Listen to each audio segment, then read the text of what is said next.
বন্ধুরা আমার, তোমাদেরকে আজকে সত্য নিয়ে একটা গল্প বলব। অনেক আগের গল্প, এটা প্রাচীন কাহিনী, কিন্তু সত্য কথা।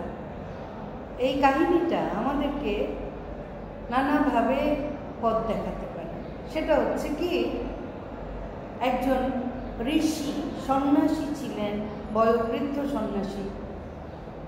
যে কোনো সময় হয়তো তিনি মৃত্যুবরণ করবেন।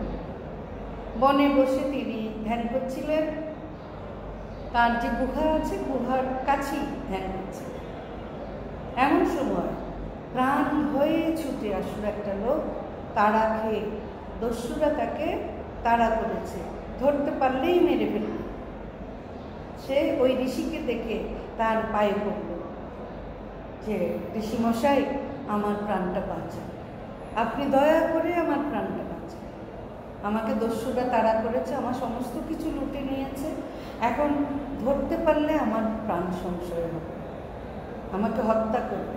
আপনি দয়া করে ওদের বলবেন না যে আমি এখানে এসেছি, আমি একটু আপনার গুহায় আশ্রয় নিই।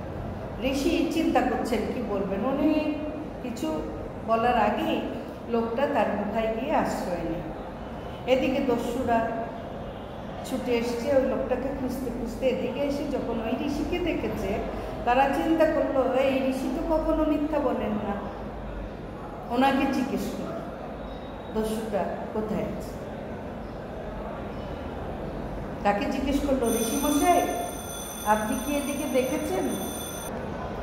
একটা লোককে এখান দিয়ে ছুটে যেতে কি দেখেছেন? তাকে আমাদের খুব দরকার। ঋষিমশাই তখনও ভাবছেন তিনি কি বলবেন। তারা বলছে, আপনি কখনো মিথ্যা বলেন না, এটা কিন্তু আমরা জানি। ঋষিমশাই ভাবছে, সারাটা জীবন আমি কোনো মিথ্যা বলিনি। এখন এই অচেনা লোকটার প্রাণ বাঁচানোর জন্যে আমি কি মিথ্যা বলবো? আমি তো যে কোনো সময় মারা যেতে পারি, বয়স তো আমার অনেক হয়েছে। একটা মিথ্যার জন্য যদি আমার স্বর্গলাভ না ঘটে। তারা আবারও চাপ দিচ্ছে, বলুন ঋষিমশাই, দেখেছেন লোকটাকে?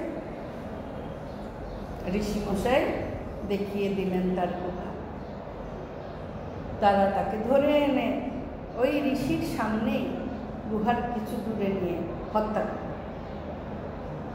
ঋষির অনেক কষ্ট লেগেছে দৃশ্যটা থেকে, কিন্তু কি করবেন, তিনি যে সত্যের বাঁধনে বাঁধা, সারা জীবনে একটা মিথ্যাও তিনি বলেননি। এই শেষকালে এসে কি মিথ্যা বলবেন? এটা তো গল্প, গল্পে শেষে আছে মৃত্যুর পর শুধুমাত্র এই একটা মিথ্যা না বলার জন্য, মানে এই অন্তিম সত্যটার জন্যে ওনার স্বর্গচ্যুতি হয়। কারণ উনি নরহত্যার দায়ে অভিযুক্ত হয়েছে।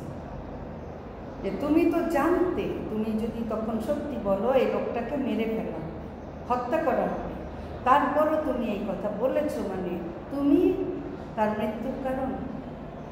হ্যাঁ বন্ধুরা, সত্য বলা খুবই ভালো, উচিত কর্ম, কিন্তু এই সত্যের জন্য যদি কারো জীবনহানি হয় বা খুব বড় কোনো ক্ষতি হয়ে যায়, সেখানে আমাদের অবশ্যই কৌশল অবলম্বন করা উচিত।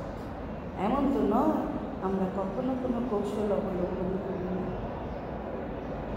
গল্পটা কেমন লাগলো কমেন্টে অবশ্যই জানাবেন, আপনাদের মতামতটাও জানাবেন।